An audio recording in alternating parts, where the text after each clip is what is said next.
Hello, everyone. Welcome to a new edition of the BBMRI ERIC ELSI webinar series. Today with the first one of our new series with a focus on sex and gender in research. Today, we will have a webinar entitled Gendered Innovations, the Importance of Sex and Gender in Biomedical Research with Londa Schivinger and Sabine Oertel-Prigione. Before I introduce our speakers, let me say a few words about us for those who join us for the first time. BBMRI ERIC is a biobanking and biomolecular resources research infrastructure that facilitates access to sample and data collections across Europe. For this purpose, BBMRI ERIC has a network of national nodes in the member countries and a team of interdisciplinary experts from medicine, social sciences, patient communities, IT, etc. Within BBMRI, the ELSI Services and Research Unit provides support on ethical, legal, and societal issues. Our three key cornerstones are research, service, and training, and we are involved in multiple projects conducting research, and we provide training such as this webinar.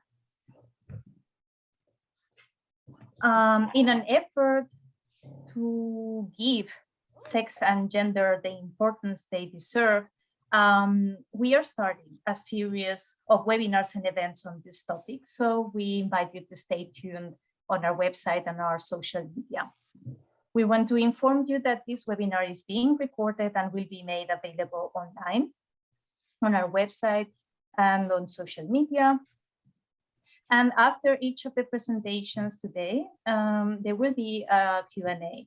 Please write your questions on the chat box, and then I will make sure to ask your questions out loud. Our first speaker today is Londa Schivinger. She is John L. Hinds Professor of History of Science at Stanford University. She is also the director of the project Gendered Innovations in Science, Health, and Medicine, Engineering, and Environment. That is the inspiration of the title of this webinar. Our second speaker will be Sabine Oertel-Prigione, who is chair of gender in primary and transmural care at the Radboud University in Nijmegen, the Netherlands, and also professor of sex and gender sensitive medicine at the University of Bielefeld in Germany. I want to thank you both, Londa and Sabine, very much for accepting our invitation and for being the first speakers on our first event that focuses on sex and gender in biomedical research. With this, please, Londa, the floor is all yours. Thank you. I will share my screen.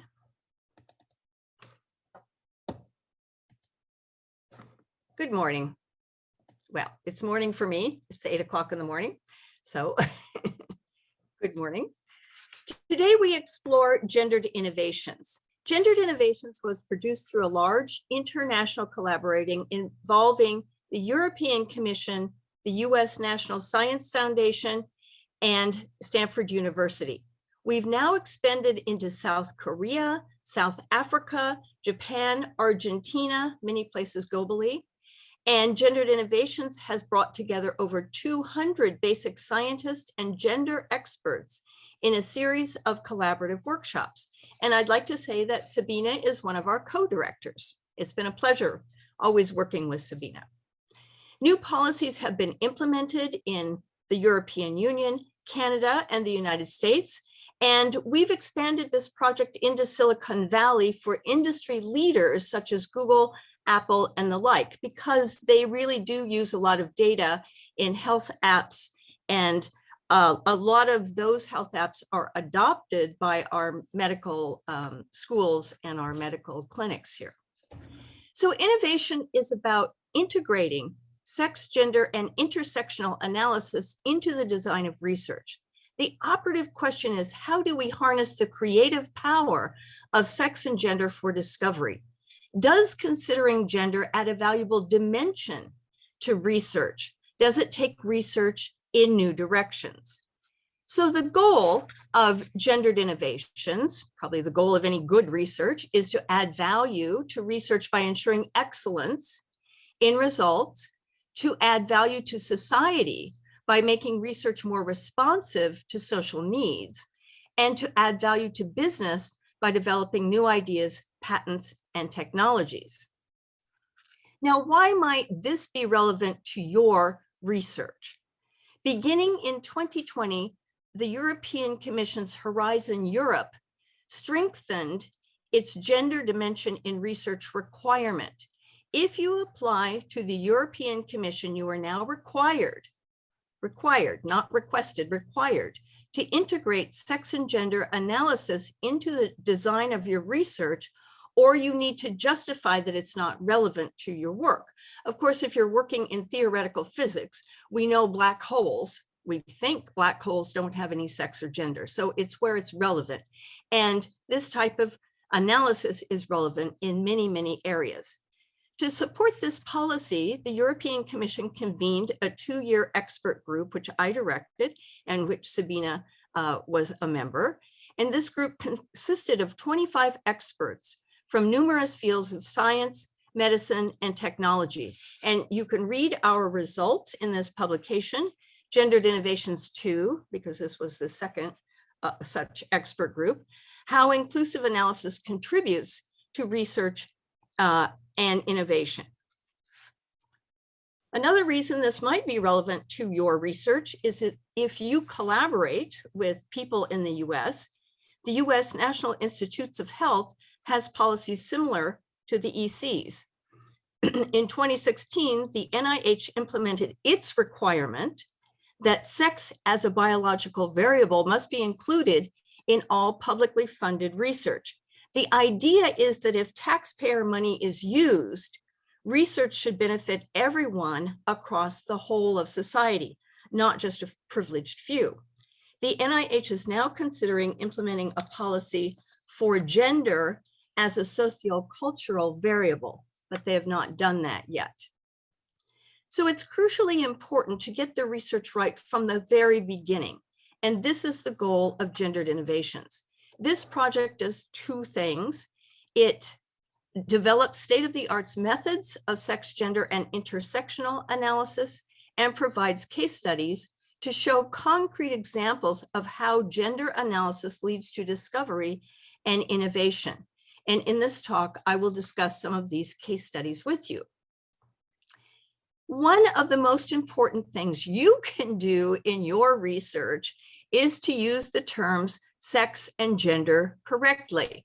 I would think I shouldn't have to say this in 2021, but sadly, medical researchers often confuse these terms or use them incorrectly. And you can read, please read this article here, where they're saying how and why researchers use the term incorrectly, and they're calling for the need for precise terminology. So importantly, sex and gender interact. Yes, we analyze sex and we analyze gender separately, but in real life, they're working together. And this is a nice image from Vera Ragitza-Grosek, who is a powerhouse of gender medicine in Europe. She's in Berlin. And she's produced this nice image to emphasize that sex, by which she means genes, sex hormones, the physiological aspects, interact with the social aspects. I would say gender, she's focusing on nutrition and lifestyle, but these interact over the course of the lifetime to make us who we are as adults. Now, I'd like to take you very quickly to my website because it's the publicly available resource. Everybody can use it. We have 1.5 million users across. Oh, I don't want this, sorry. We have many, I shouldn't try to talk and click at the same time. Here we are. So we have users in 187 countries across the world. So you can use this resource. All of our methods are loaded up here. We have general methods, which go through the research process from setting research priorities, and each method is quite short, but you can read what our points are there. rethinking concepts. Analyzing sex is, of course, an important one for us, and we want to make sure this goes through the whole of the research process, from identifying the problem, and we have some best articles here, to designing the research, collecting the data, analyzing the data, and so on and so forth. And in addition to the general methods, we have some specific methods. You can see for tissues and cells, for sex and biomedicine, for animal research, that sort of thing. Then our case studies are in buckets, a couple for animal research. I'll talk about one of those today. Genetics of sex determination, stem cells, lots for health and medicine. And I'm hoping that Sabina will talk about the case study that she contributed. She contributed many things, but this was her case study in particular on sex and gender differences in COVID-19. And I'll talk about pain. And we have a lot of things. The engineering is very interesting. How do you gender social robots? I won't be talking about these things, but they're very interesting. We have haptic technology, and then some things from environment.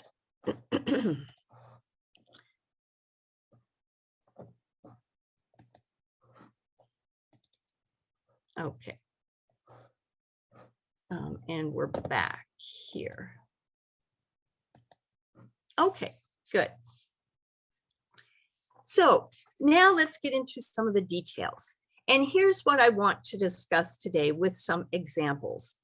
I would like to look at how to analyze sex. And under sex, I want to look at how sex and sex interact. I will have an example there, how sex and gender interact, and then why intersectional analysis is important. So let's start with animal research. Animal research often excludes female animals because they're thought to be more variable than male animals. So you're doing mice research, you'll throw out all the females and you'll just look at the males. The idea is that the estrous cycle means that females are more variable than males. But a well-known article by Brian Prendergast that you see here has shown this to be incorrect. Prendergast shows that randomly cycling female mice are no more variable than males on any trait. So researchers can include male and female animals without controlling for the estrous cycle. This is now considered a best practice. Now, in some instances, especially when treating female diseases, taking the estrus or menstrual cycle into account is crucial to the success of the treatment. So let me give an example from nanomedicine, specifically the use of chemotherapeutic nanoparticles delivered intravenously to treat uterine and breast cancer. This is a new study out of Ari Schroeder's lab, and it shows that in mice, the female estrous cycle affects how nanoparticles are distributed in the body. During ovulation, the ovulation part of the cycle, these nanoparticles are twice as likely to accumulate in the ovaries.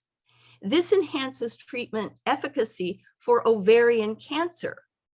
So it's a good idea if you're trying to treat ovarian cancer with nanoparticles to do it during ovulation. However, these treatments do not work well for breast cancer. The nanoparticles accumulate in the ovaries and do not really reach the breast tumors. I found this very interesting. So this topic is complex, and I recommend that you read the paper, but there may be instances where the menstrual cycle should be studied in medical interventions. We've always thrown out the females as being too variable and too difficult to study, but real life females, in fact, do cycle. So it's important to, when analyzing sex, to consider life stage, that is to say age, potential pregnancy. As the head of the Canadian Institutes of Gender Health often says, sick women get pregnant and pregnant women get sick. So we should know how drugs work for them. And we need to consider also the menstrual cycle. This is all part of analyzing sex.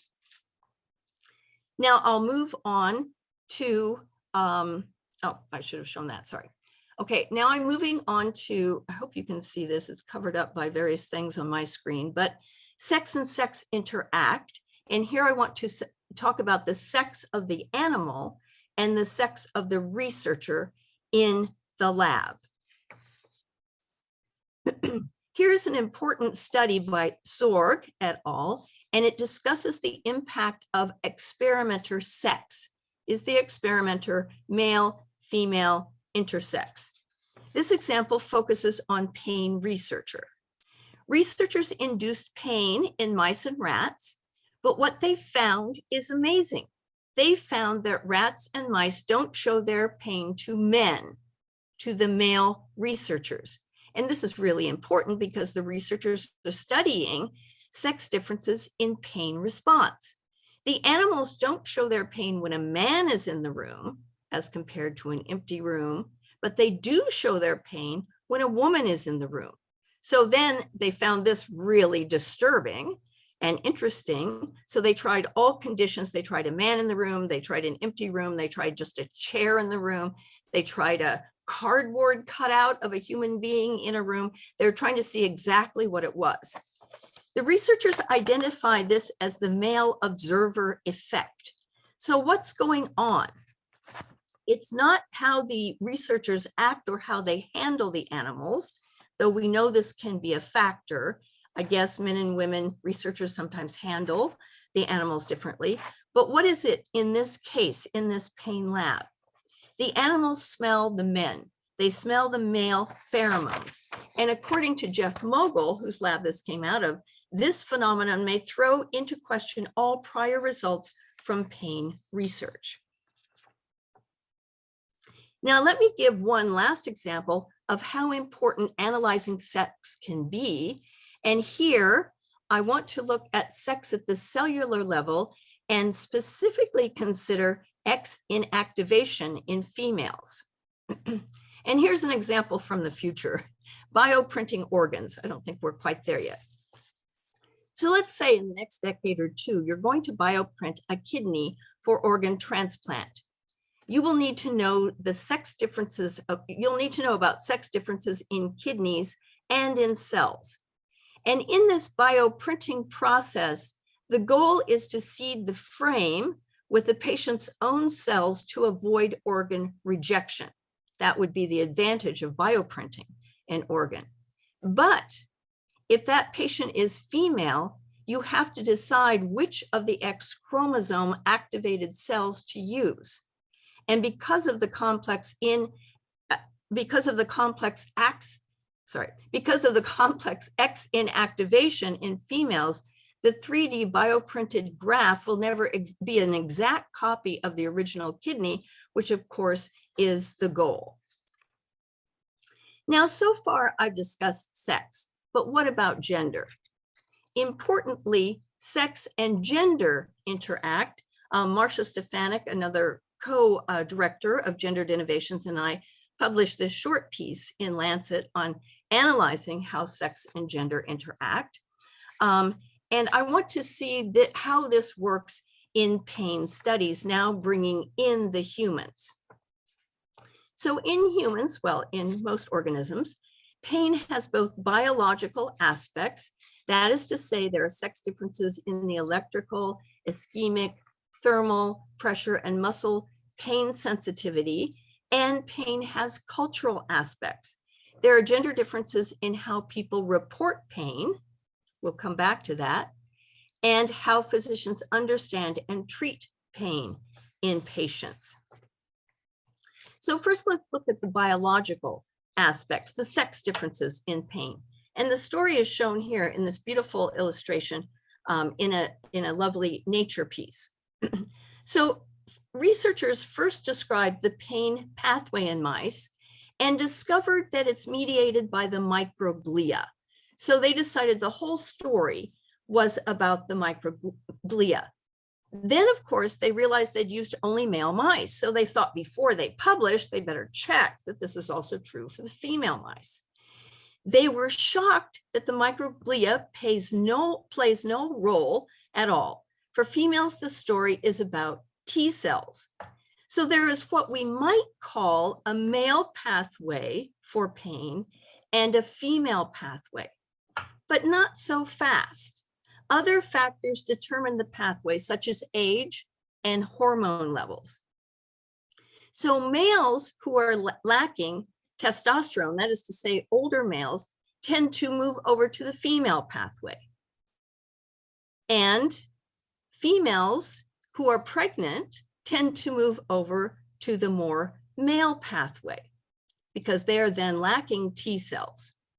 So it's not so clear that sex is all that binary, and it's not so clear that there is a male and female pathway, but we could talk about it generally in those terms.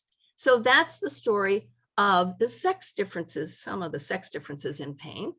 And now let's go on to how sex and gender interact.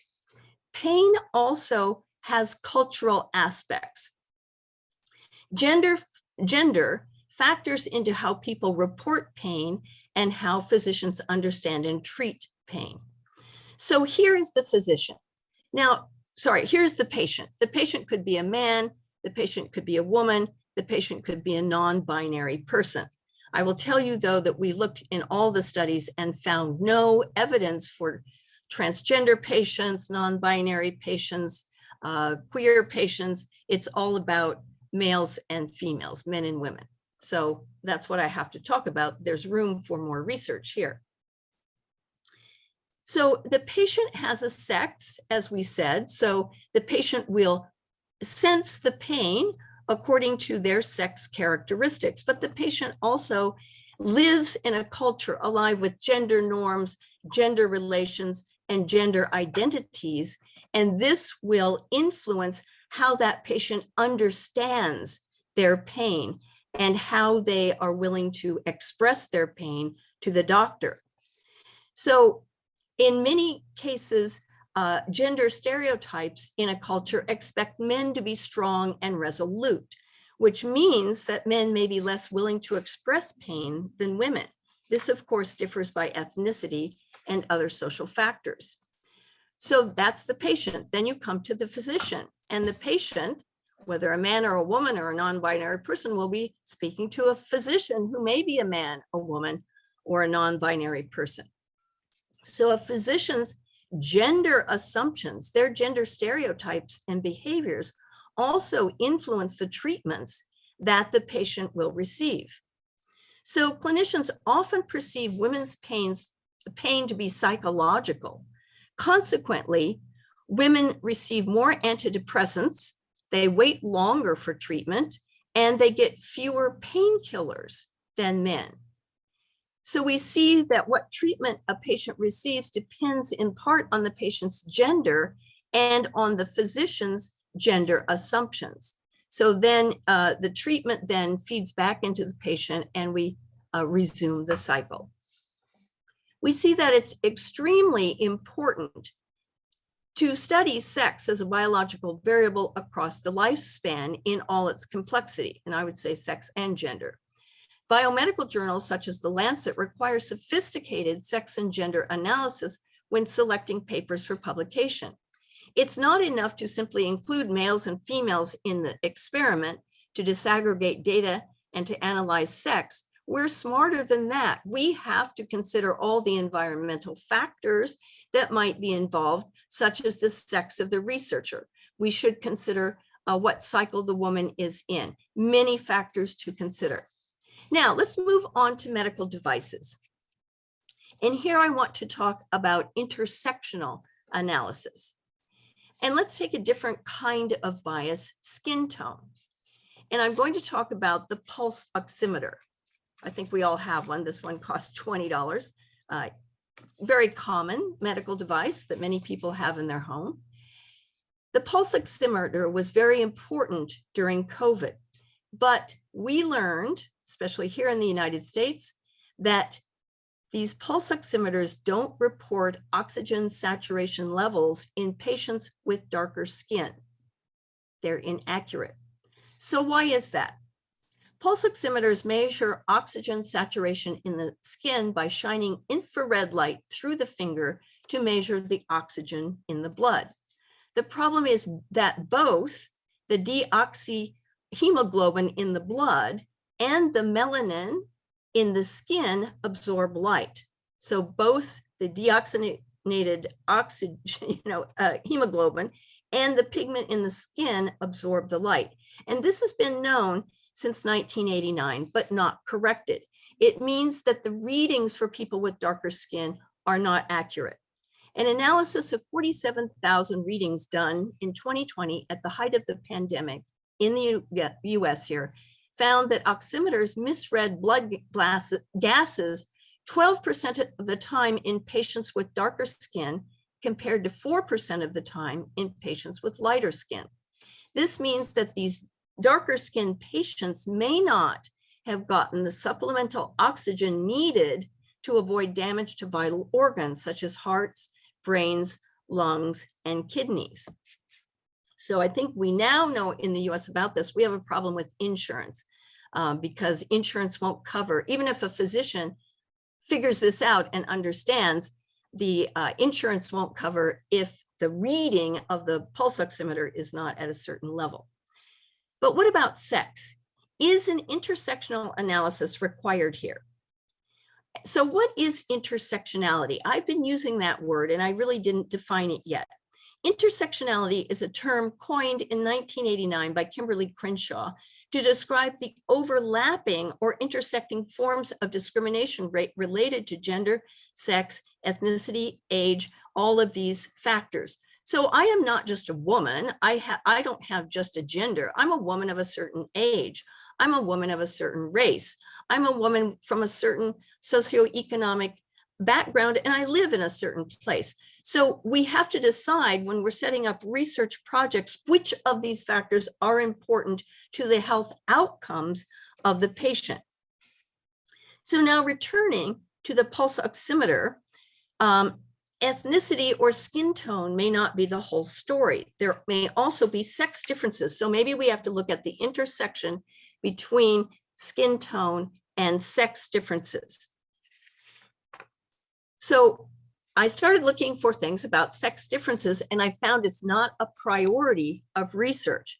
There was a study, a small study done in 2007 that suggested that pulse oximeters don't work well for women or anyone with smaller fingers. And I thought, oh, how interesting. What if you are then a woman with darker skin? Would it work worse for you because you have darker skin where it's not as effective and you have a smaller finger, which is not as effective? But as I said, this isn't a priority of research, so we really can't answer this question. Another study, this study in 2020 of the 47,000 patients, I wrote the author and I said, did you find sex differences? Because he did not report sex differences and he told me that he found slight sex differences.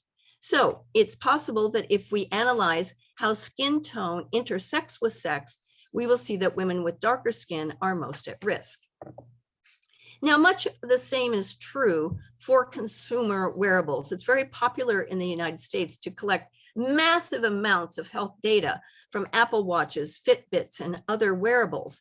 And these, as you know, these include oxygen levels and sleep habits and heart rates and arrhythmias, all that sort of thing. The problem is that devices with these infrared light or with the green light signaling means that these signals interact with the skin pigmentation and may not be accurate for everyone. And it means that then our basic data that we're collecting so happily could be flawed. So I give you one last example, and this is from machine learning.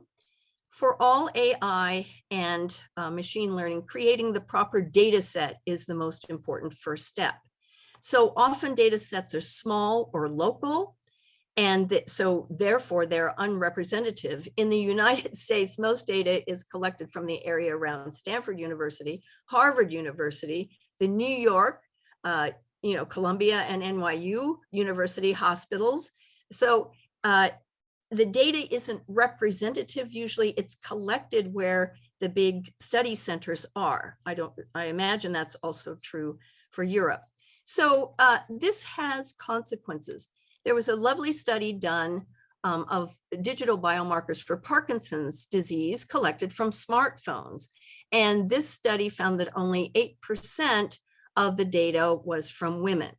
So if an algorithm is trained with the data set overrepresenting male patients, it may lead to better detections of symptoms typical in men, such as rigidity and rapid eye movement, but not those typical in women. So gendered innovations is all about solutions, and you can read a bunch on our website. That's what our case studies are about. One solution that is very nice for since you're all about data is this data sheets for data sets. And I thought, oh, it's going to be a page of bullet points or something, but I opened it up. It's very complicated, but it is a way to see what is actually in your data and a way that you can make your data representative so that whatever it is you're developing can benefit as many people as possible across society. Now I could give, well, these are other places that we summarize solutions. We have for machine learning on our website, we have a method called machine learning, analyzing gender. James Zoe and I, he's in biodata here, did a Nature comment out of a workshop we did on making AI fair. Kara Tannenbaum, who heads the Institute for Gender Health in Canada, and a group of us did a piece for Nature, a perspective, looking at how sex and gender analysis improves science and engineering. And this last bit I talked about Parkinson's disease, you can find here in this lovely article. So I could give many examples. There, as I said, we have 40 case studies on our website. Designing sex and gender analysis into research is an important part of the solution that we see. It's one of the crucial components contributing to world-class science and technology. So I want to take just 1 second here to look at policy. In order to get this right, we have to have the policy of the science infrastructure working together. So as I told you at the beginning, funding agencies are beginning to ask for sex and gender and sometimes diversity. The German DFG has sex, gender, and diversity analysis in research. So funding agencies are beginning to ask for this at the beginning of the research, or you don't get the money because you're not using all the important variables. Funders want to make sure that when they fund, they're going to get quality research. And sometimes the sex, gender, and other social factors are important variables. Then the peer-reviewed journals can look at the same thing at the end. A lot of journals have implemented the Sager guidelines.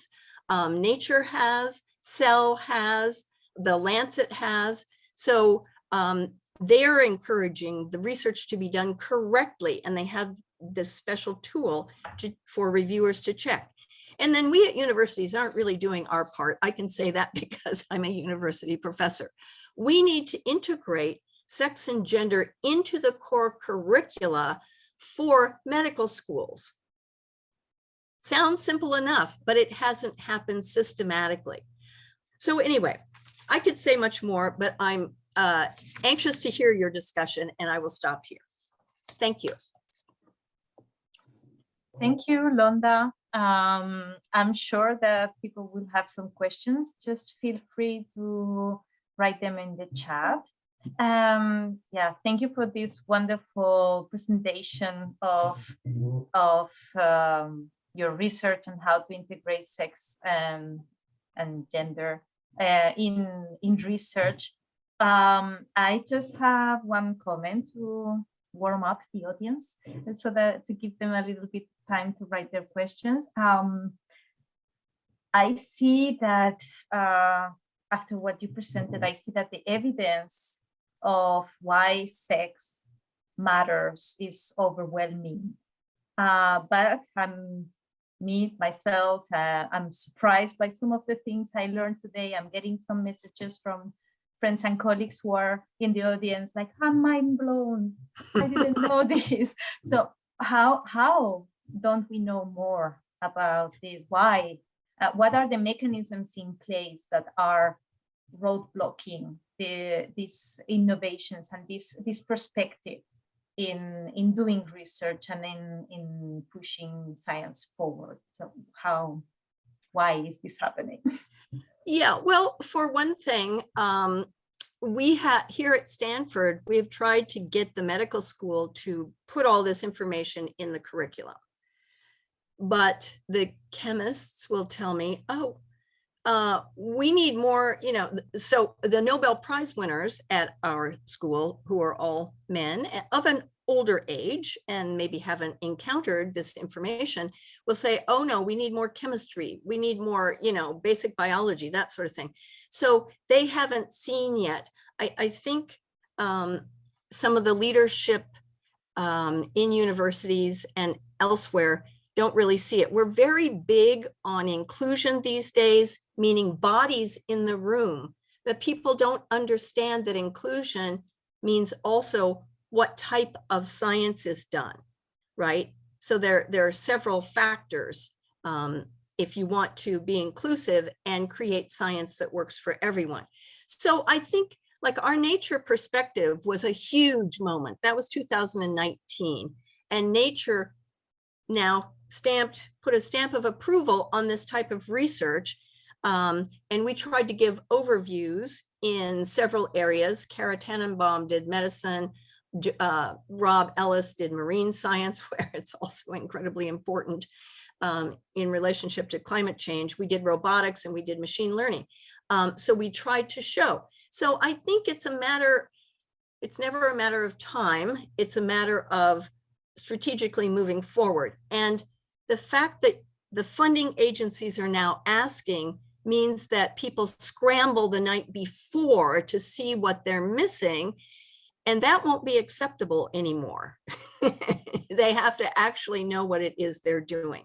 So it's coming. My students, for the younger generation, is all over it. They can't believe, that this isn't known. So it's coming. The evidence is piling up. Our US National Institutes of Health have created wonderful, oh yes, this is something that your group could look at because it would be relevant. The National Institutes of Health have 4 online courses. One is talking specifically about data collection. And these are publicly available courses that people can go through. You get a certificate at the end if you want one. The Canadian Institutes of Health Research has 3 really excellent courses as well. And those were made from the research grants that came into the Canadian Institutes of Health Research that did not include sex and gender where they should have. And so this course takes you through real research showing how you can enhance it, how you can make it better by including these particular variables. Yeah, thank you for your answer. We have some questions from the audience. Do you nowadays often encounter people who still disagree with the need to use sex and gender as important variables? Do you encounter a lot of resistance? Well, I think what I do when I encounter that is I get together my best articles. So first of all, I find out exactly what field the person is from. And then I find maybe 5 to 10 best articles from colleagues that they would respect at, say, Harvard or Stanford or Bielefeld or, wherever they might be. And I send those to them so that they can see and study them. And this is, you do this with data. We now have the data, as opposed to 20 years ago, we now have the data, very excellent research. And I offer them, 5 to 10 excellent studies in the field as close to theirs as possible. You don't do it through rhetoric. You do it through data.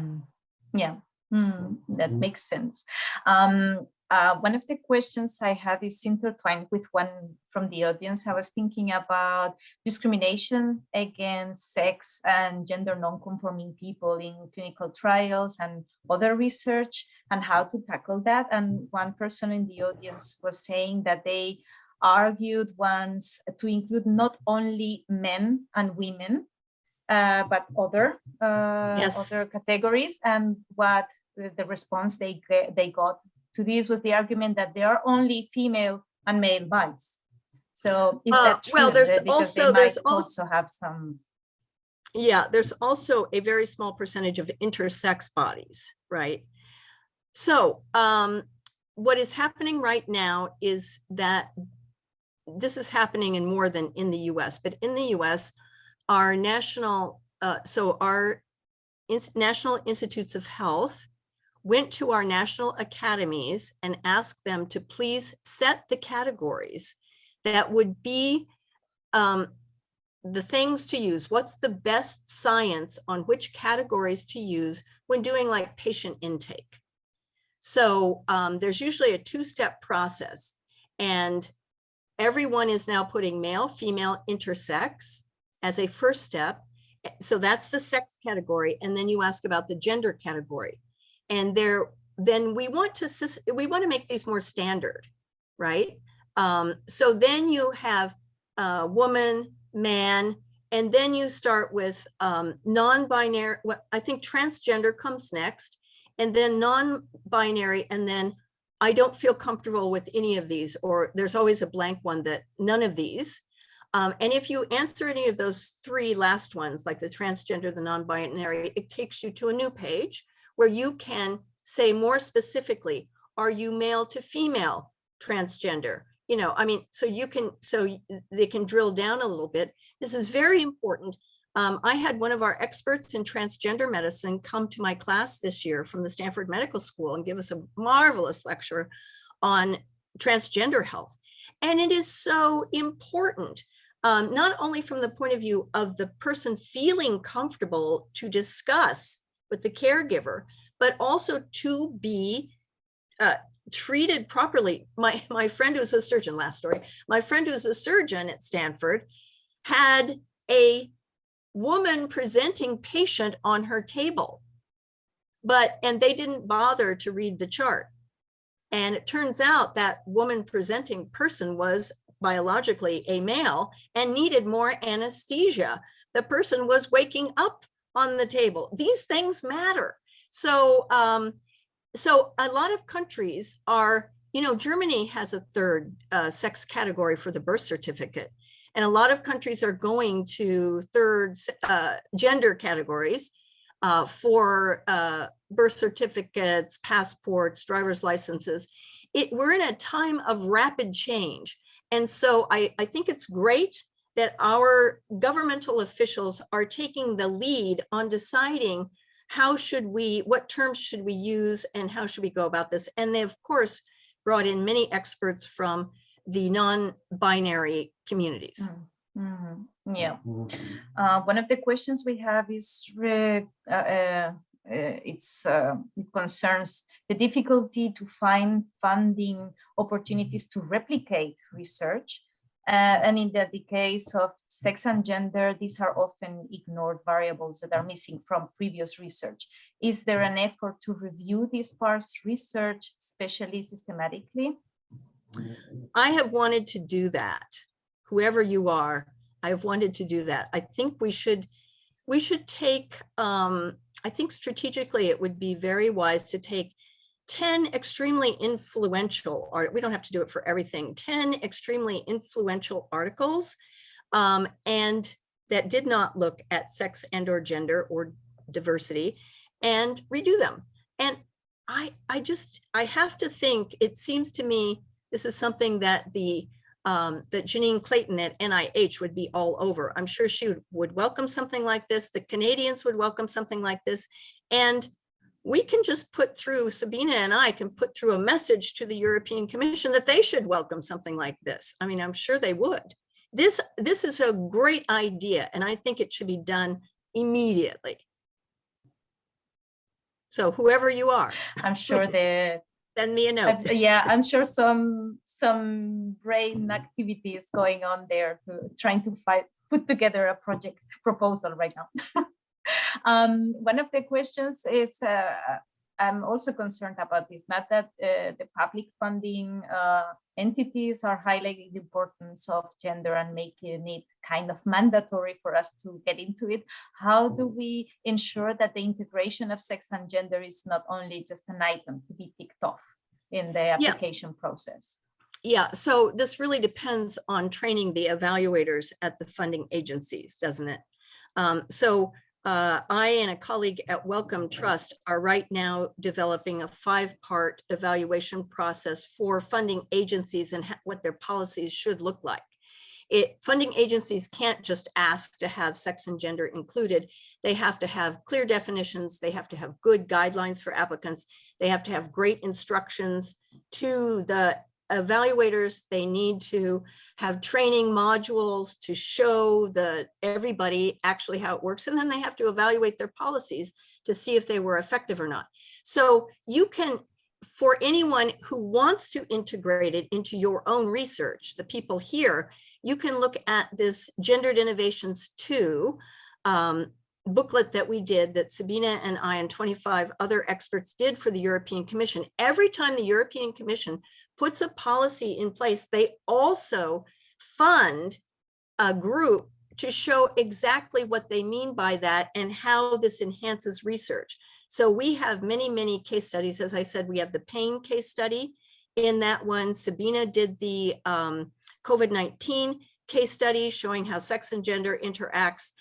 We have case studies for smart cities, for marine science, for everything. So people can see, and the methods, we've revised all of our methods, so people can see what the methods are and see them applied in real research. So there are resources, and the Gendered Innovations website has all the resources. And the European Commission has been a big part of that all these years. Mm-hmm. One more question that we have here is regarding guidelines on how to re-educate physicians from a gender sex perspective on a patient-doctor basis. So teaching new generations is a great initiative, but also how do we change the existing medical community? Do you in Austria have the requirement that people update their licenses on a regular basis?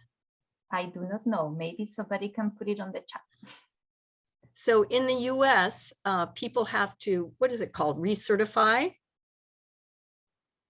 So that is a really good place to stick stuff in. Oh, I don't think so. Okay. So, well, thank you for that. But yeah. Okay. So my first idea was in the recertification materials. Well, I don't know. This might be something Sabina wants to talk about, because Charité went through this whole process.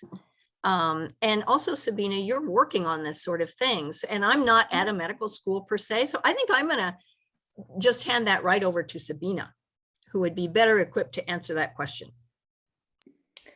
I'm happy to. I'm going to pick up a lot of these things in my talk. So I would say the things that stay open afterwards, I'm going to pick up afterwards, because I think a lot of these things will be addressed already. Okay, great.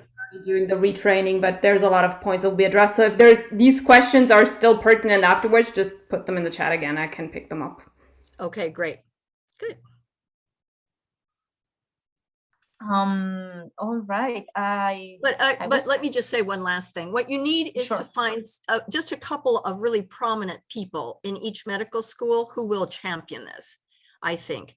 So there are certain, famous people at Stanford, and if they get up and start talking about this, it will happen.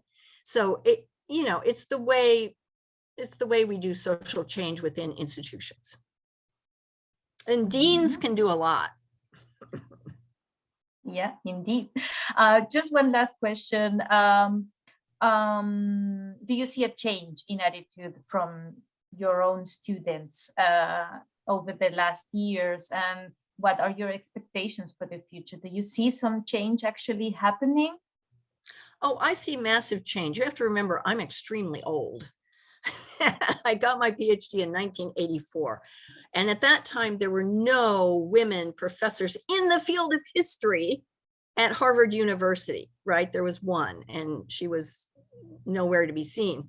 And now I would say our Stanford department, and I would say the Harvard department, are like 40% women professors. And this has happened like everywhere. So change is definitely happening. My students, they want more and more on, well, how does this work for transgender people? What about queer people? They want more and more. And just one way to measure this, I do a lecture on menstrual products. And right now we've done a life cycle assessment of all menstrual products, and we're trying to get menstruators, I use that word, so that it includes everybody. We want menstruators to use the most environmentally friendly menstrual products, which is our menstrual cups and the menstrual underwear. So I used to have to go into my class, which is about half men, and it's about 60 people. And I would have to say, okay, everyone, let's say 3 times very loudly, menstruation, because people don't want to talk about these things. But 2 years ago, I dropped that because one of my students said, we don't care. We're going to talk about this. What's the big deal? So I've now dropped that. People feel comfortable. That's just one symbol of the change. And I had one of my former students who did a startup for women's vaginal health. She came and did a lecture, and she's talking all about vaginas, and no one blinked an eye, right? She's looking she's doing she's looking for vaginal health, and that's what her startup is for. So I think it's a new day, and I think we can expect much more. And I think younger generations expect more and won't settle for less. And a lot of us in the older generation won't settle for less either. All right, we have a lot of other questions, but let's just stop here for now. I would like to welcome Sabine. Just give her the opportunity to start her talk and share her screen. And thank you very much, Londa, for the content of your very interesting presentation and answering all the questions. Well, not all of them, because there were so many. All right. Okay. You want me to start right away? Yes, please. Yeah, okay. The floor is all yours from now on. Great. Okay. Well, thank you, Londa, for introducing all of this. It was a bit of a challenge because a lot of things that I usually do as basic introduction, I had to get rid of, but it also forced me to add some new things. So it was quite helpful for me as well to reorganize some of these things. I will talk from a perspective of the biomedical field, because this is where I am positioned. This is where I work, although we do work in a very interdisciplinary group, and we do work with a lot of people outside of medicine. My home discipline is medicine, and this is where we do our work. And what I will try to do today is guide you a little bit through what it is actually that we're doing when we try to operationalize sex and gender in the field of biomedicine, where we are right now. Londa already mentioned the two-step approach, for example. So we'll pick up on some of the things that have been mentioned before, and then move on to some examples of what can possibly go wrong if you don't do it.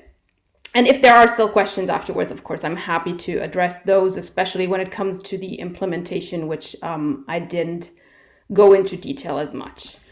All right, so I will start briefly with just mention of why it is important to actually consider the gender dimension, as the EU Commission likes to call it. Then I will move on to how do we operationalize sex in biomedicine, so what it is that we're doing or should be doing. Then I will move on to gender, which is quite a challenge, or has been a challenge and is still a challenge. How do you actually measure that in biomedicine? And then, as I said, a few examples. And if I have time, I might say a few words about the connection between content and context, but we'll see if we have the opportunity or not. All right, so the funding agencies have already been mentioned before as, in a way, drivers of change that ask us to consider sex and or gender in one way or another. Would say that mandatory clausal is, interpretable, because of course we always depend on reviewers, and reviewers have their own interpretation. We're trying to train as many of them the best we can. And we've definitely seen some progress, but there is still room for improvement, I would say. But why is it that funding agencies are asking to consider sex and gender at all? And I think it's important to have that very clear as a concept in mind, because they're not mincing words here. I mean, if you look at the European Commission at Horizon 2020 or Horizon Europe now, what they say is, well, you should consider the gender dimension because it improves the scientific quality and societal relevance of the work you do. The Institute of Gender and Health, the Canadian Institute of Health Research, says that it improves the rigor, reproducibility, and generalizability of our work. And the NIH says, again, that it increases the reproducibility through rigor and transparency. So these are all quite weighty concepts that are being mentioned in one way or another. So it is not something that in the eyes of the funders has to be taken lightly, because at the end of the day, it's about reproducibility of our data, so quality of our data, excellence of our work, and at the end of the day, societal value. Because of course, if we invent something, or even if we investigate the whole of society or larger parts of society, what we give back could be meaningful to much larger parts of the society. Interestingly enough, and today we will mostly focus on the content part, the European Commission actually sees the gender dimension as made up of different layers. So one is really the gender balance in research teams. One is the gender balance in decision making. And the third part is the integration of sex and gender sensitive analysis in research and innovation. So that pretty much means that there are really two layers that can be addressed and that the European Commission is looking for when you're submitting at that level. So one is really the context part, so who is doing the work, and the other part is the content part, so how are we doing the work. So today, for the sake of time and because we have a lot to discuss here, I will focus on the content part. And as I said, if there are a few minutes left, I might say a few words about context, but in principle, we will mostly focus about how it is that we are doing it or we should be doing it. All right, I'll take a step back to the terminology. Maybe it's, all of you are perfectly aware of that, but if I think about the biomedical field historically, and even up until 10 years ago, and still today sometimes, the terms of sex and gender are frequently conflated for a lot of different reasons. So one could be what Londa Schibinga just mentioned before, that people don't want to say sex because it could be the act and not the variable, or simply because people don't really know what the difference is. So starting from this figure, which kind of tries to exemplify how we approach this, it is relatively clear that it is two layers that we're talking about. So the central one are the sex differences, and I'll go into detail about how we can operationalize those. And everything around it, since we are people and not just cells, is really what gender makes up. And as you can see already, in the field of biomedicine, we're trying to split that up into different levels because this allows us to actually measure it with the methodology that we generally use. So I will first start with the sex part and then move on to gender, and you'll see this figure again. So one of the biggest paradigm shifts that I have encountered in the years that I've spent in medicine, if I think about when I studied medicine 20 years ago, when we talked about sex chromosomes, and in this case the X and the Y, these were really just mentioned in the context of basically sexual evolution and development of secondary sexual characteristics. The notion that actually these chromosomes can affect every cell all the time in all of our body and in all of our organs has really been quite a shift in the perception of what genetics actually does and how relevant these chromosomes are well beyond just the secondary sexual characteristics. So this was in a way or another a paradigm shift. And if we think about sex today and measuring sex in biomedicine, there's really three layers that we can use to define sex for our work. And the first one is genetics, the second one is hormones or gonads in this case, and the third one is genitalia. So really the three Gs, if you want to talk about that, in the German-speaking countries that has a quite different notion at the moment, so it has nothing to do with testing or infection or vaccination, but really it has to do with these three layers. So let's start with the first one, with genetics, which in a way are, I would say, the most binary potentially of all the three of them. So when we think about basic biomedical truths or truths that we are supposed to work with, we mostly assume that humans divide binarily into two cases, XX and XY. which means that we'll pretty much assume that about 50% of the population is XX and 50% of the population is XY, which mostly holds true. However, even in this case, although this of the three is definitely the most binary subdivision, is not always the case. And we have two examples here of where it is not fully the case. And one is people with different expressions of the X and the Y chromosome. So either people who only have one X chromosome, so X0, which would be Turner syndrome, or people who have multiple copies of the X chromosome and one of the Y chromosome, so different forms of Klinefelter's disease. And these are relatively rare in the general population. However, when we look at our peripheral cells, so our circulating cells in our body, so blood cells, for example, of fibroblasts, cells that we shed, and we investigate them over the course of time, with the aging process, the likelihood of actually losing mostly one of the X chromosomes increases. And when I first started working in this field, I was looking at differences in autoimmune diseases. And one of the hypotheses that actually for some of the autoimmune diseases might well hold true is the likelihood of finding X monosomy, so only one X chromosome rather than two, in circulating cells of individuals, and the fact that this might increase the risk for potential autoimmune disease. So even if we are born with XX and XY, potentially, as our body ages, as many other mechanisms that don't completely perfectly work until the end of our lives, also the loss of a potential chromosome increases over time. So even when we start with a binary concept, it's well possible that throughout the aging process, the likelihood of having at least some monosomical cells increases. The second layer that we're looking at is the gonads, so the hormonal definition. And there again, the question starts. So how do you actually define sex based on hormones? You have to set some sort of cutoffs. So you can look for different hormones. So when you look, for example, for estrogens, you can look for the most bioactive ones. You can look for the most abundant ones. You can look for progesterone. Or if you look for androgens, you can look for the dihydroepiandrosterone, for testosterone itself, for the binding globulins. But then the question arises, when do you actually measure these hormones? So even if we have cutoffs, when do you measure them during the day? And they don't just change, not only the estrogens change throughout the day, testosterone levels actually change throughout the day as well. They change most markedly in premenopausal women throughout the months. And they change during the course of our lives. So again, it is possible to define a separation based on these hormones, but of course we need to be mindful of the fact that these are cutoffs that we're sending, and that we're basically working with these and assigning based on cutoffs that can potentially change in different moments. Why is that important beyond just measuring hormones themselves? Because these hormones, and I'm looking only at estrogen and progesterone here, actually affect processes that are completely unrelated to reproduction.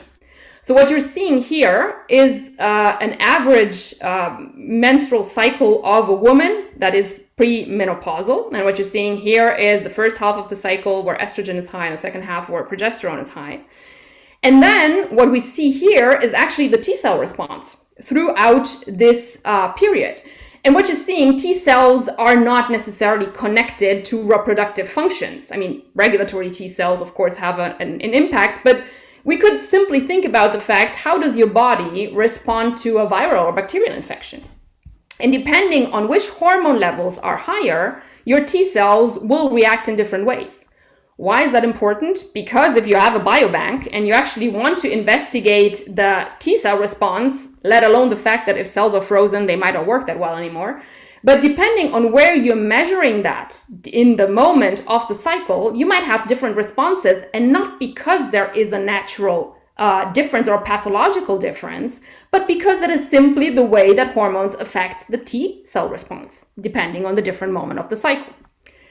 The third way, and that I would argue is actually the way that most of us have been attributed to one sex or the other, is actually looking at genitalia when we're born. So most babies are inspected when they're born.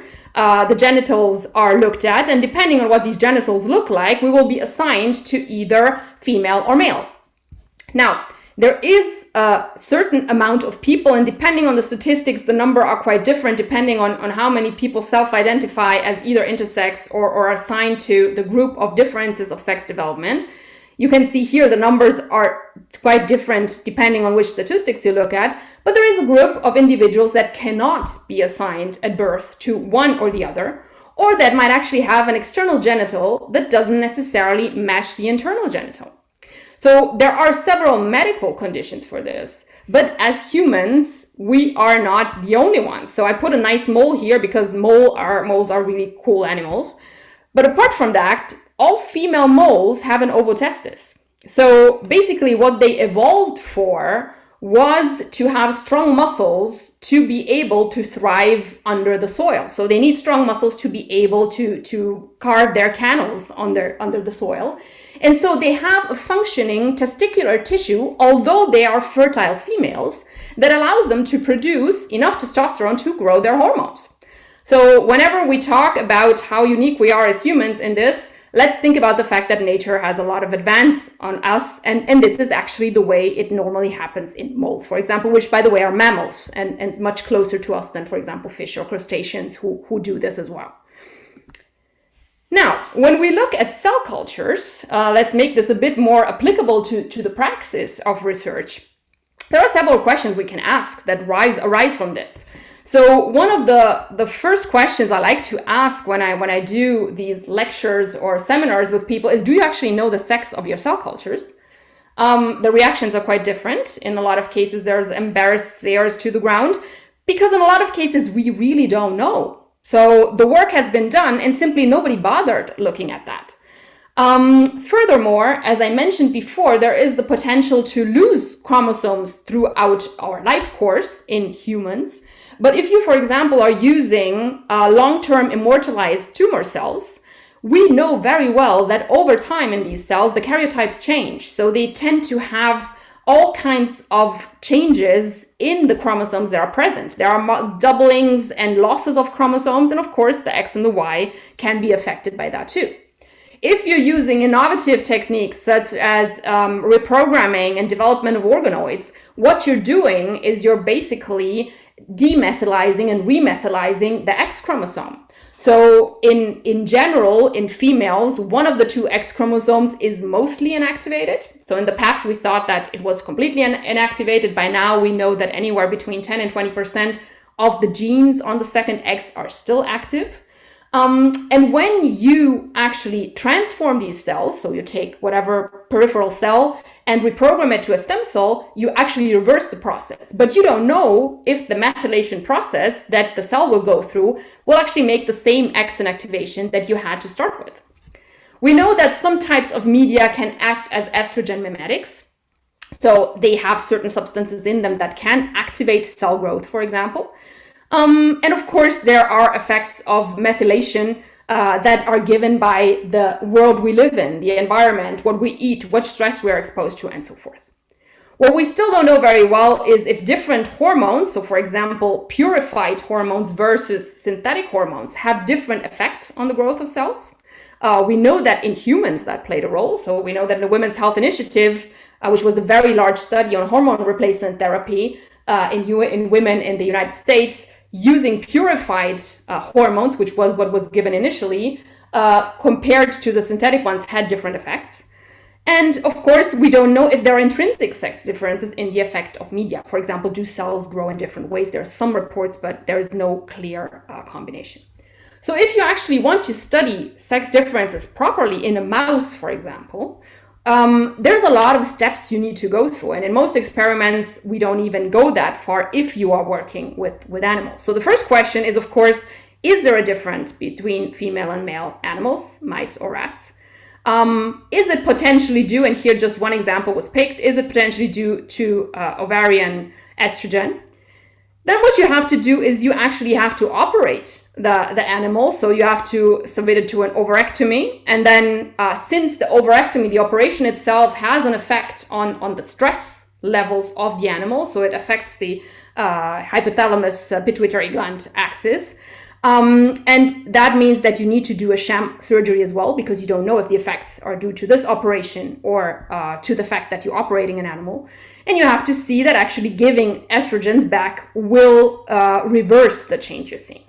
At that point, it would be great to have a table like this, which shows you where the differences lie. And then you have to take into account another fact that, for example, for estrogens, you have several receptors that play a role. So alpha, beta, the G protein coupled estrogen receptor, you will have to figure out which of those is responsible. And then additionally, you could potentially use models that knock out estrogen receptors in one of the organs and not in others. So it is a quite lengthy process if you actually want to figure that out properly. Now, is it simpler to work with animals? In the past, we have thought that animals are easier to work with because in a way they are inbred, everything can be controlled. We know how many are in a cage, what they eat, how their social dynamics are in the cage. Do they like each other or not? Do they fight? How many females do you have to put in a cage so that they don't fight? We thought that the researcher wouldn't have any impact. What we're learning now is that there actually are several sex differences or several sex-specific effects. And as Londa Scheepinga mentioned in her talk before, we just learned that researchers might actually also play a role in that. So depending on which diet the animals are fed, for example, is that a soy-based diet? Soy is a phytoestrogen, so it has an estrogenic effect. How many individuals are in a cage? How do they respond to stress? Do they respond differently? There are some indications they might respond differently to temperature and so forth. So even in that, there might be intrinsic sex differences in these animals, although we control for pretty much everything.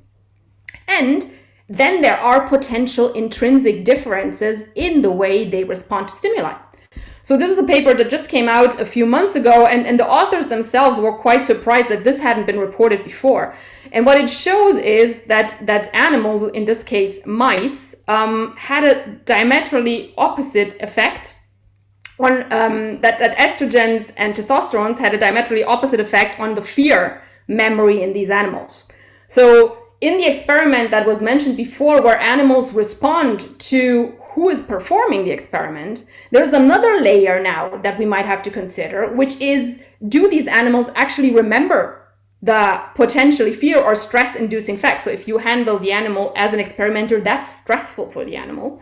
And it might well be that the female and the male animals potentially react differently, because what this group showed by blocking the molecules first and then inducing one or the other pathway, that testosterone actually prevented the memory forming in this case, using this molecule as a conductor. And while estradiol, especially in the pre-estrous phase, and here we might have to think a little bit about what Prendergast said, that we usually don't have to consider the different phases of the estrous cycle. In this case, it was actually specific. So in the pre-estrous phase, it increased the memory significantly. So these animals remember differently based on which kind of impulse they got.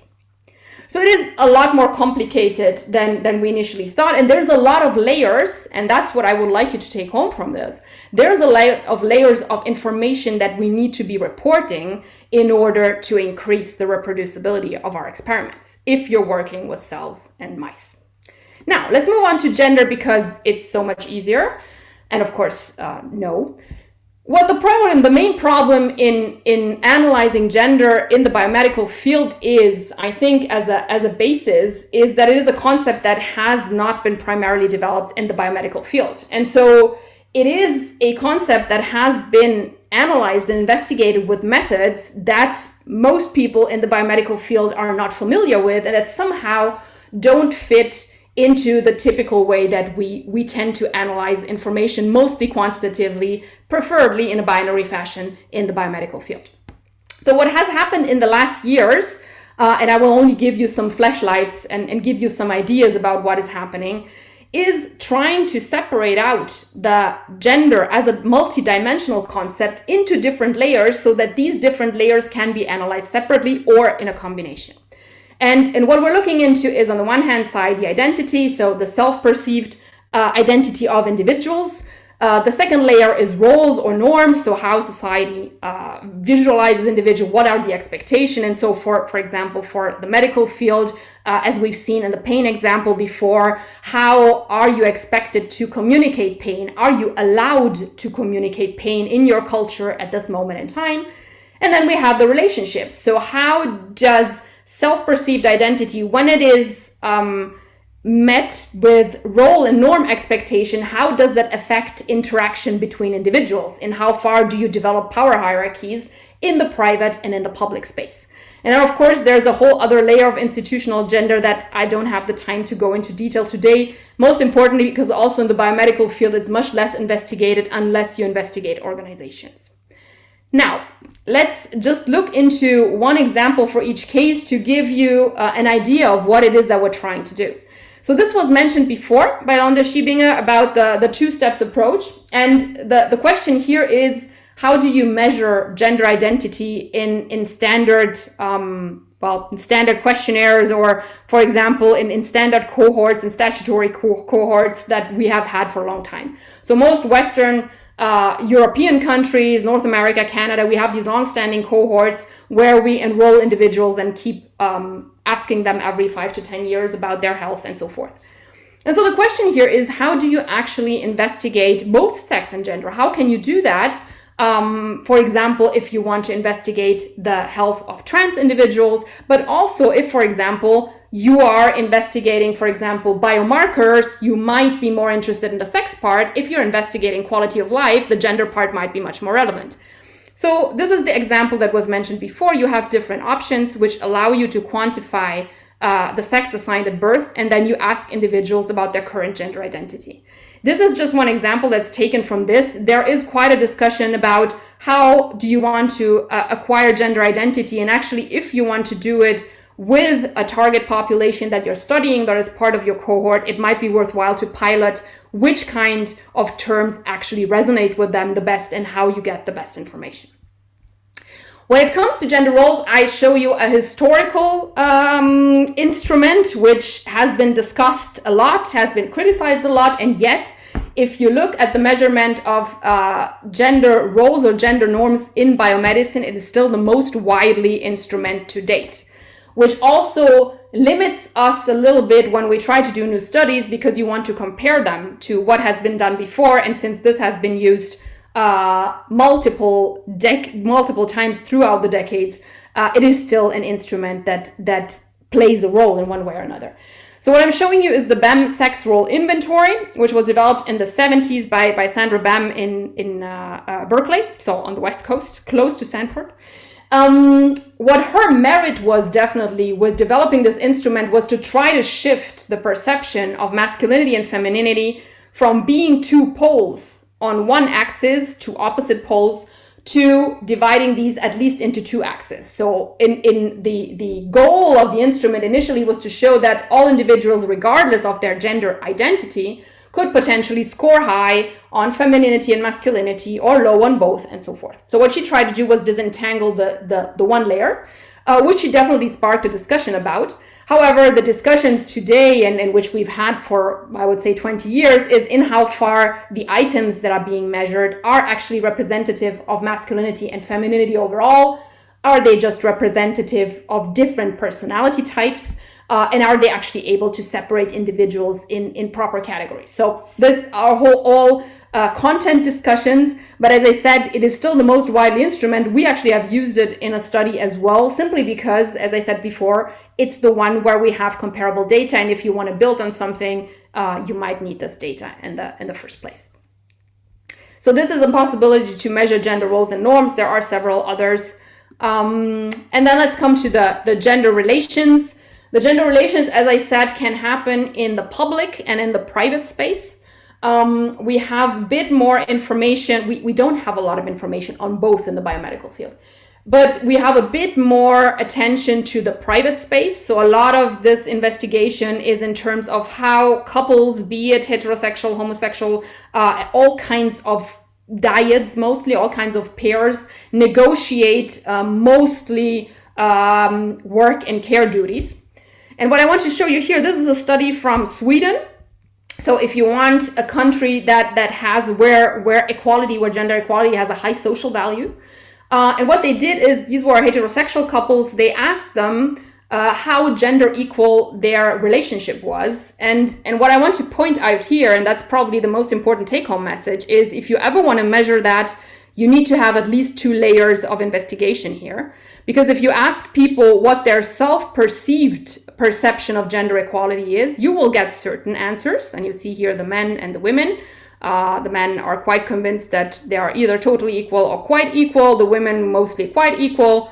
But then if you ask them about actually the hours they spend on housework, the hours they spend on non-paid labor, who stays home if the kid is sick, and so forth, you see that you get quite different results. Interestingly enough, also here in the women, where you had very few, much less that said that it was totally equal, actually looking at the numbers, it wasn't that bad. But here in the men, where almost nobody said that it was not equal, actually the numbers prove it quite in a different way. So the take-home message here is just, if you want to do it, it's susceptible to a high social desirability bias. So if it is a society where gender equality is praised, people will be inclined to give a certain type of response. And unless you measure it in some way with hours or so forth, it will be tricky to actually have an answer that will help you further. In the last few years, and I thought Londa would speak a bit more about that, but that's why I didn't put in their newly developed instrument. We've had since 2015, and this was initially started by Luis Pilote in Canada, the attempt that now is being carried on by several groups throughout Europe and also North America to develop new instruments to actually measure gender in its complexity. So the idea here is mostly that clinicians and also epidemiologists who do studies like to have one questionnaire instead of 3 different ones that need to be done for gender. So it's quite helpful if you have one questionnaire that brings everything together. And so that was the attempt behind this initial gender index, which was published then in 15 and 17. What you see here are some of the dimensions I just told you about. So for example, the gender relations. And again, you find the BAM sexual inventory that I mentioned. What it does is it is one questionnaire, you filled it out, but what it will give you is the probability between 0 and 100% for each patient to be a woman. So that, of course, is kind of tricky, to say it diplomatically. First of all, because it was regressed on a binary sex conception.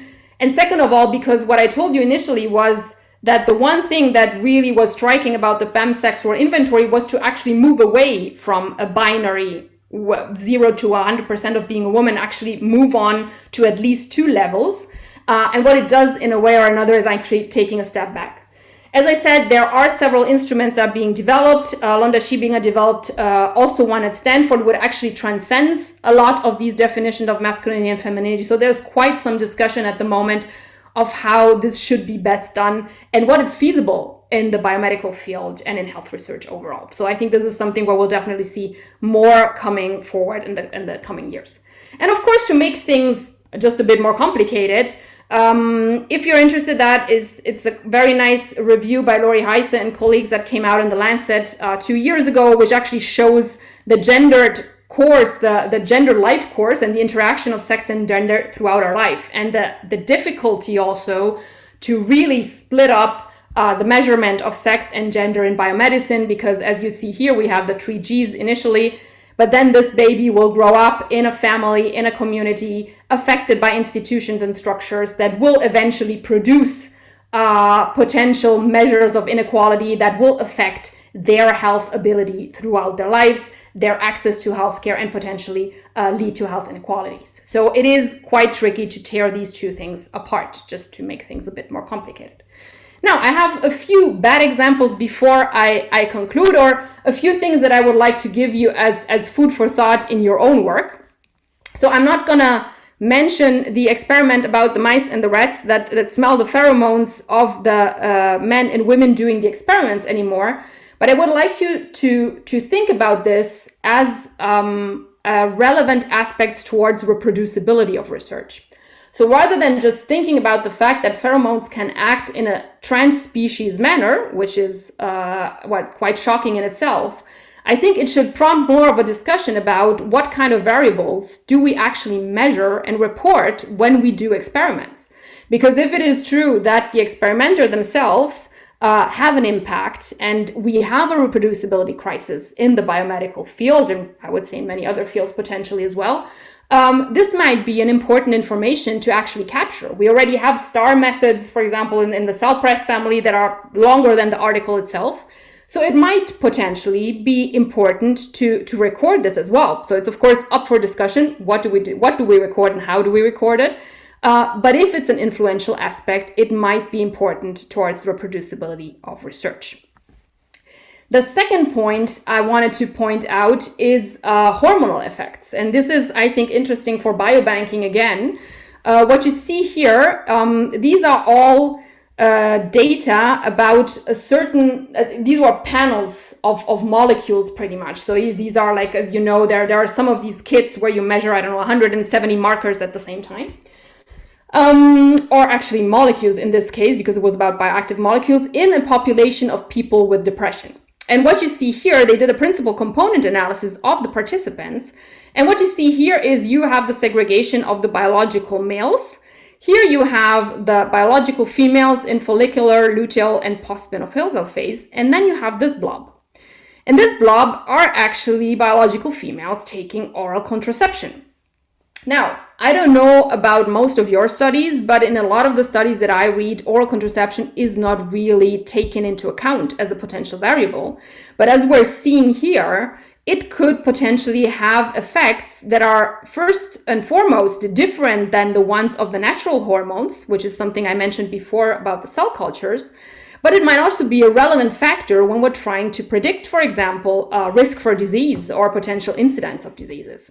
So this would be something that's worthwhile looking more into, because we could potentially underestimate these hormonal effects. The third point, and well, this is a somewhat older story, but we haven't solved the problem yet, definitely, is of course, if we don't consider sex and gender differences, the risk is that we have delayed diagnosis of many diseases, mostly of the ones that we don't attribute to one, I would say, gender identity or the other. If we think that this is a mostly women-related condition, we might underdiagnose in men. If we think that's a mostly men-related condition, we might underdiagnose in women. Examples of this, well-known ones, are certain types of cancer. Bladder cancer is one which generally is attributed to a urinary infection in women initially, which leads to a later diagnosis simply because maybe they're given antibiotics before we actually investigate for potential tumors. When it comes to asthma, we know that the typical symptoms of asthma are much more common in boys, and that in girls, asthma a lot of times presents with dry cough at night, which is not typical. And we've heard this typical and atypical many cases. Most importantly, it's known in the case of a heart attack. In the case of osteoporosis and autoimmune diseases, these are mostly perceived as female disease. Osteoporosis is the disease of the postmenopausal women. However, about 30 to 40% of over 70-year-old males have osteoporosis. And then this is a smaller study, but I think it's quite telling about how we deal with autoimmune diseases. So if you think this was a group of patients with multiple sclerosis, and multiple sclerosis is difficult to diagnose because a lot of times you have an initial first surge of symptoms, and then for a long time you might not have any symptoms. So it is tricky a lot of times to diagnose it. And if these patients who were eventually diagnosed were asked which kind of specialists they've seen throughout their course of disease, the men were more likely to have seen an orthopedic surgeon at a certain point in their patient career. And the women were more likely to have met a psychiatrist, which most men never met.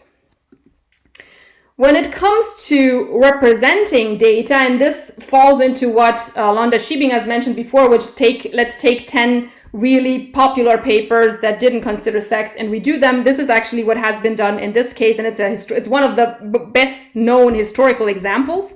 So because the risk is really much, if you don't consider, in this case, biological sex, you might miss a lot, and you might actually have people potentially dying of conditions they wouldn't have to die from. So this example is the Digitalis study. So that was published in the 1990s. It's another historical example I'm showing you. And the question in this study was, do patients taking digoxin, taking Digitalis, do they die more often than patients on placebo? You see the two curves here. They look really good. The pharmaceutical seems to be safe.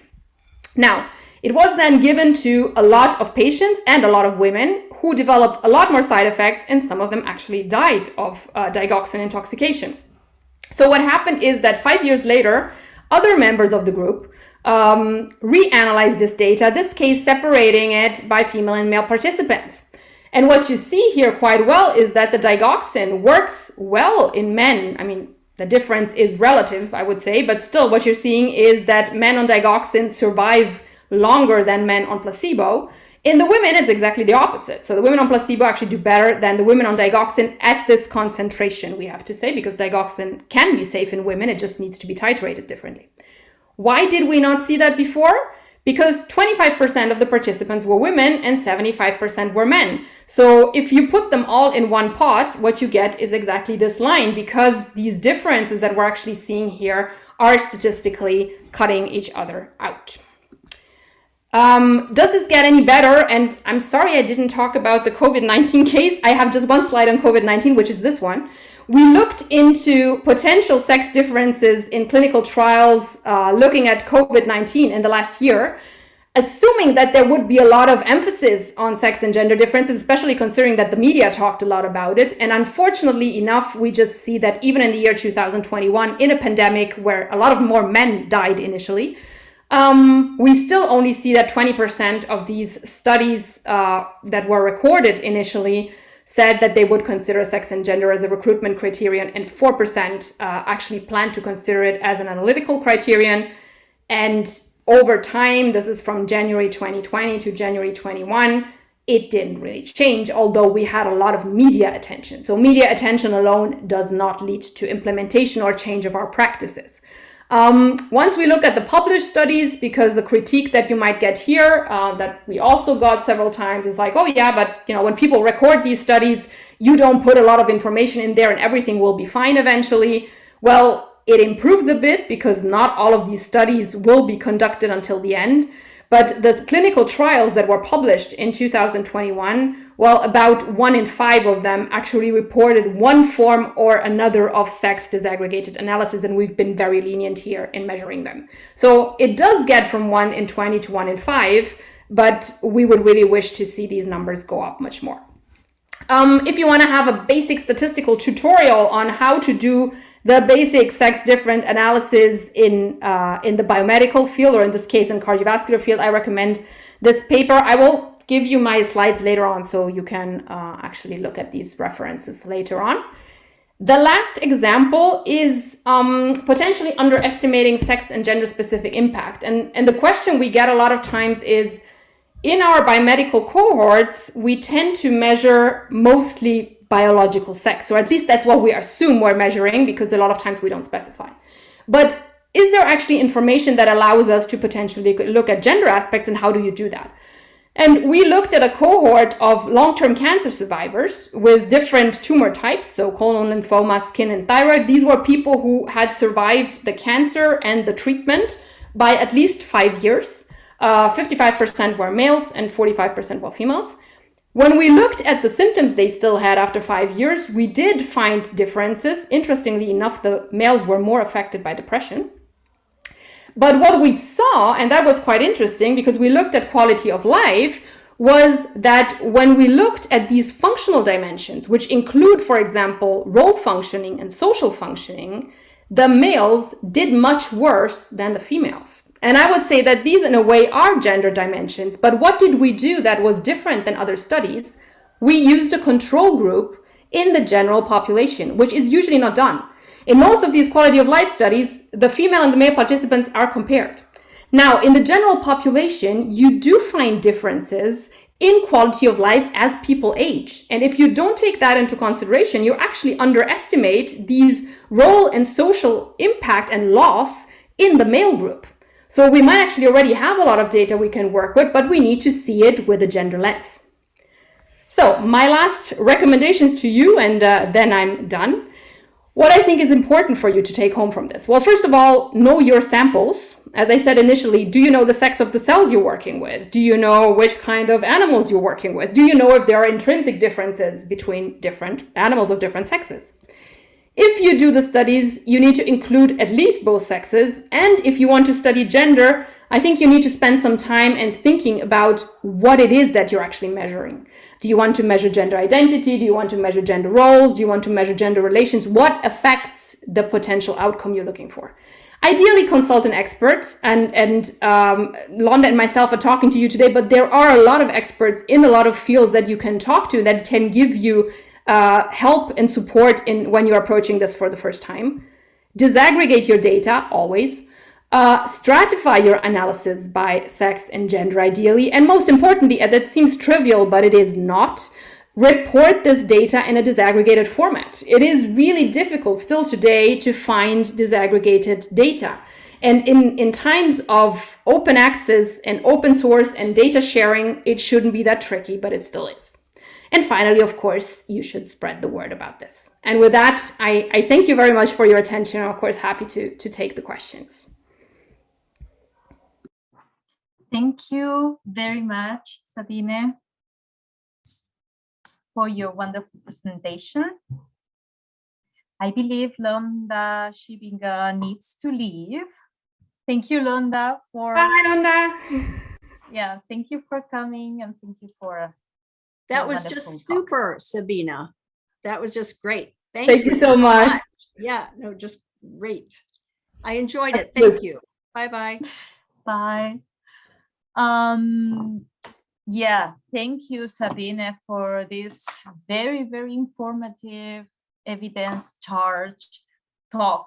That's what we need, a lot of evidence on the importance of sex in research. And I really appreciated the pointers and the essential steps towards implementation and mitigation of this of the problems that not integrating sex and gender can cause. Let's see. I see some questions already. One of them is, are sex differences between cisgender and transgender people who transition, for example, who are under hormone therapy, in biomedical research studies? So these 6 differences between cisgender and transgender people who have transitioned, or are transgender people regarded just as biologically male or biologically female? I would say that mostly the best studies that we have are actually specifically looking at transgender people, and they're looking at different moments in the transition. We have a few in the cardiovascular field and some in the endocrinology field. There's also a bit in the oncology field. Because of course, if you are sampling by chance in a population, the number of transgender people you will have in this cohort will most likely be too small to actually make any statistical inferences. So the best way to go is actually have specifically address build, and there are a few cohorts with transgender individuals, so that you can also sample at different moments in their lives, depending on which hormones they're taking, depending on how long they've been taking them. And so you can actually specifically look at, is there, for example, an increased risk for cardiovascular disease? Is that really true? When is that happening? When do we see a cutoff? How much follow-up do we need? What do we actually need to look for? Or are potentially some of the hormones protective, and so forth? So the best way to go about that is really have specific cohorts that address this case, because in a general sample, it is quite tricky to make a real statistical inference on that. So in most cases, I think when it's about the biological differences, you need this kind of information. When it is about, I would say, more gender differences, then it is a question of how you work with the sample you have, and where you're going to include the individuals. Mm-hmm. Yeah, I guess also that addressing or trying to build up these specific cohorts that address the trans people, it also has the advantage that actually trans people will feel included, because I'm sure that the perception is also that, well, this is not something that I can actually participate in, because historically we have been excluded, like transgender people, non-binary people, gender non-conforming people, completely disregarded. So that also has this invitation somehow to also participate.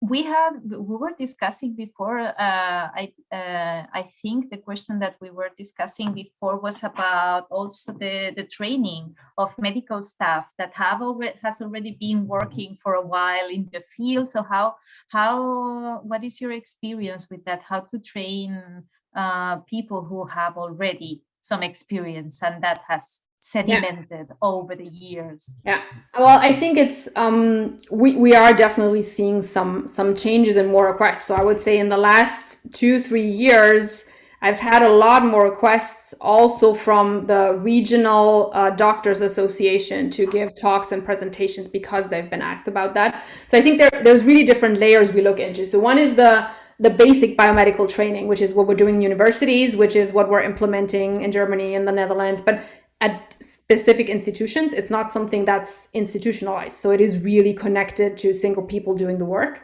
And then we have, of course, the training of people who are working already in practice and how do you address those? And I think there's really different ways of going about it. So one is to have ad hoc meetings like we have today. Another one is to include it into into the potential trainings that the medical societies are providing, that the medical councils are providing, the local ones. I would say there's also a growing interest by medical specialist federations that have maybe groups that little working groups in their organization that now have a lot more opportunity also to become vocal about the topic because it is more present in the research discourse and fortunately or unfortunately in the public discourse. So I'd say that with the public discourse, we're seeing it going up in different directions, but in general, it's a topic that is being brought up more and more.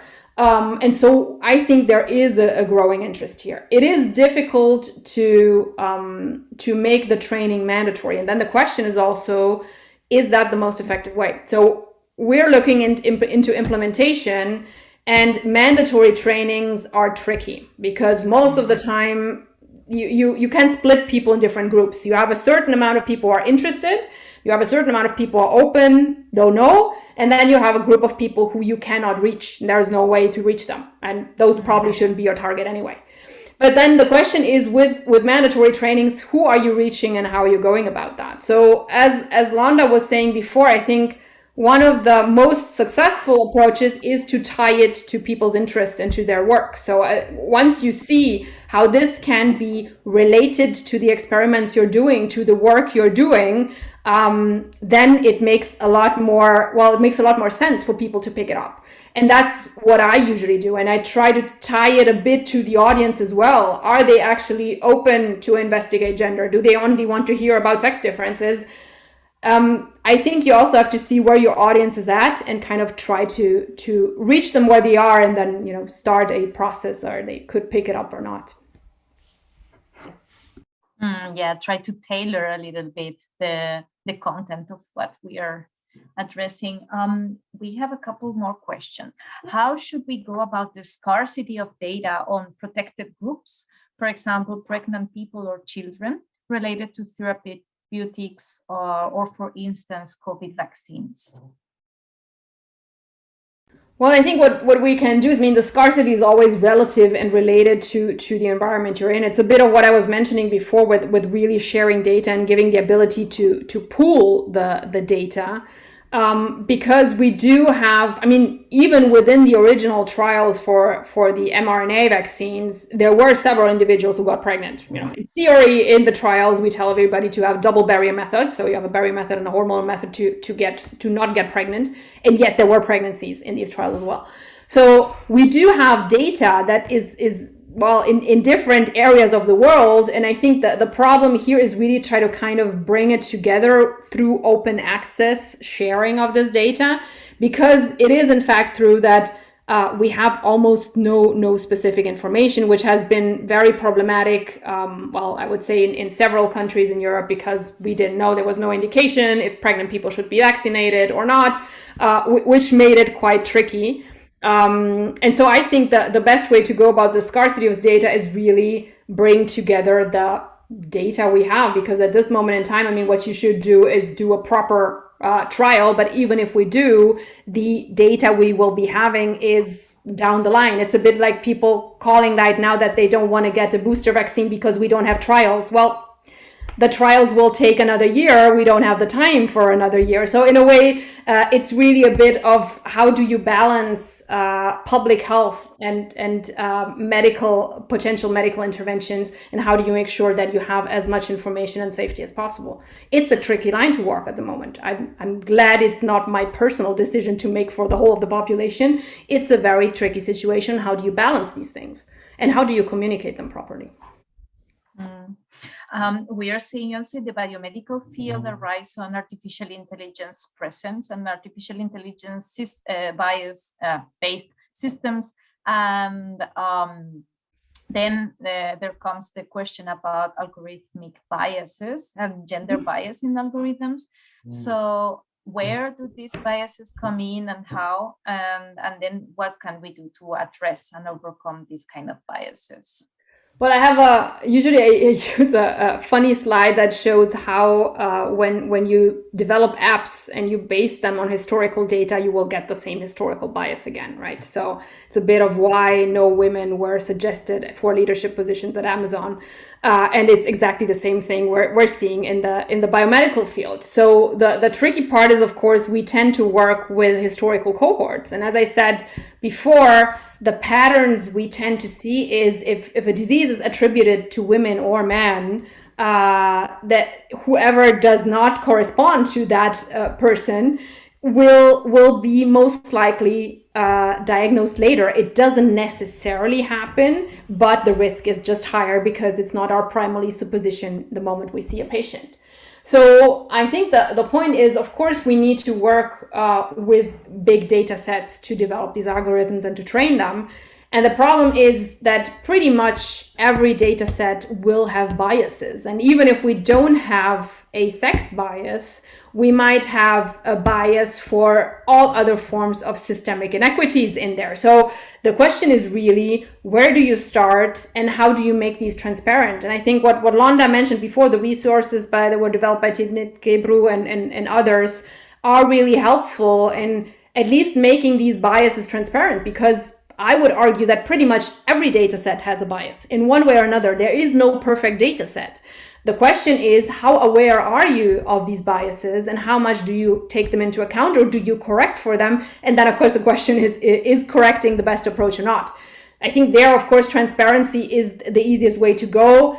And this is where it becomes complicated with machine learning and with big data sets where a lot of times we might not know exactly anymore what's happening. I mean, it's like, with a traditional small statistic, you still know what's happening to the data.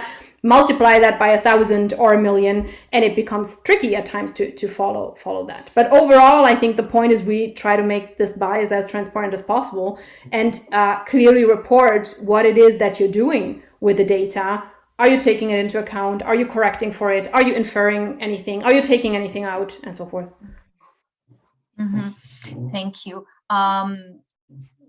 Something that I appreciated very much from your talk was the importance that you showcased about moving away from binary frameworks, how sex and gender are not binary and how also they interact with each other. So their relationship is actually kind of messy and not linear. And that, of course, the consequences of ignoring these differences that do actually exist. What is the reaction of your students of all ages and backgrounds and different levels of different moments in their careers?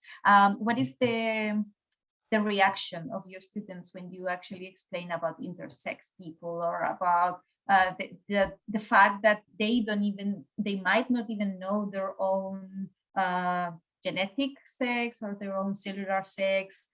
You said a little bit that you saw surprised faces, but can you develop a little bit more on that reaction? And if you think that actually that this is being implemented individually also by those students, like they are aware and they are like, wow, okay, this changes something of my knowledge of this field, and I'm going to, from this moment on, I'm going to actually implement this new knowledge that I just received.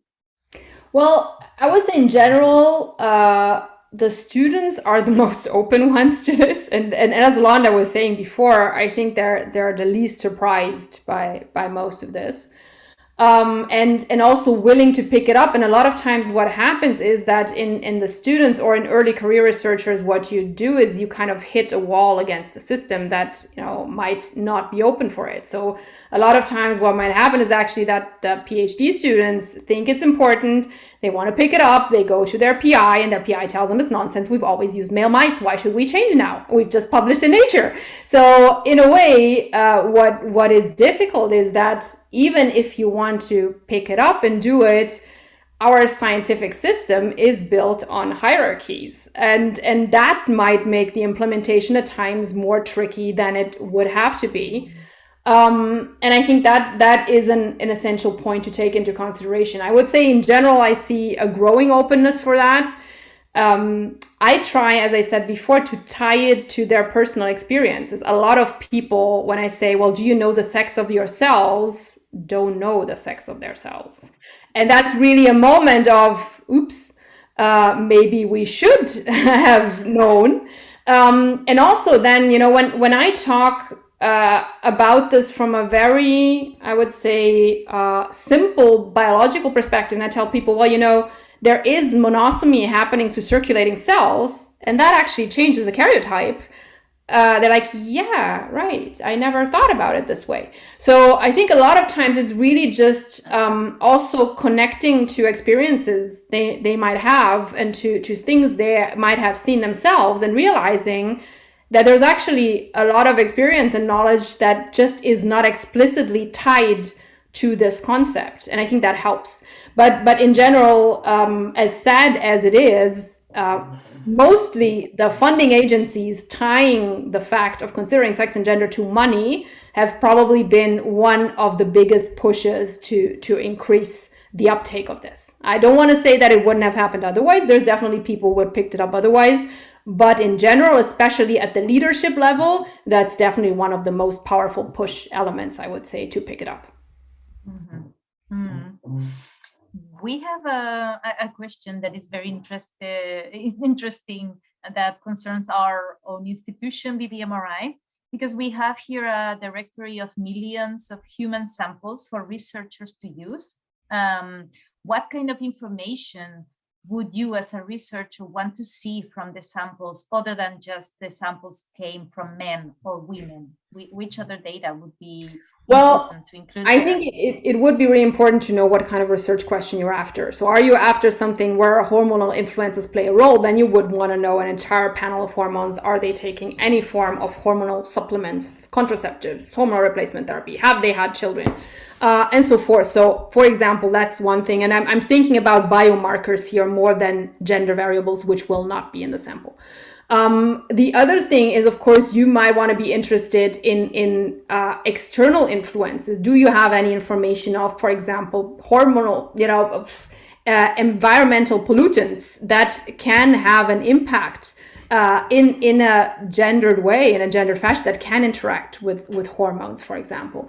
So those are factors you might want to take into consideration. The question is really, I think the core question is, what do you want to know? So what is the outcome you're looking for, and which kind of factors or confounders, depending on which way you want to look at it, could be relevant, and then see, looking at it from a biomarker perspective, what is it actually that you can measure and take into account? So I think there's a lot of ways, but it really depends on what is the potential outcome you're looking at. Then you might need an expert looking at it and say, okay, this outcome, you might not have thought about A, B, C, D, E, who could be potentially sex-related factors to take into account. And then you can actually build your study based on that. So I don't think there's one correct answer, because as I said before, what is it that you want to measure? What is it that you want to know? Do you really need all the variables? Do you not need all the, what creates noise? And what is actually meaningful information? And I think that's different for every study you're going to do. All right. I think that we are towards the end of this session. Is there any comment or something that you want to pick up from the first question, something that is in your mind, Sabine? I think we've covered a lot. I saw a few familiar names in the chat. Hi to everybody who I haven't seen in a while. We can unfortunately not see each other personally. You probably know who you are. Yeah, I think we've covered quite a lot of ground with Londa Schiebinger talk initially, and I think for the operationalization, I hope I've given you a few hints at what could be done, what could be helpful. If you have questions, please feel free to get in touch. Yeah, I would say that from my perspective, that's pretty much it. Okay, thank you, Sabine. Thank you very much for all the information and also the practical information that you gave us. I'm sure that we are going to be thinking about this session for some time after now. And yeah, thank you everybody for joining us, familiar and new faces and names out there. And yeah, stay tuned because we will continue talking about gender and sex in biomedical research. And yeah, thank you again, Sabine. Okay, thank you for the invitation and have a good evening, everyone.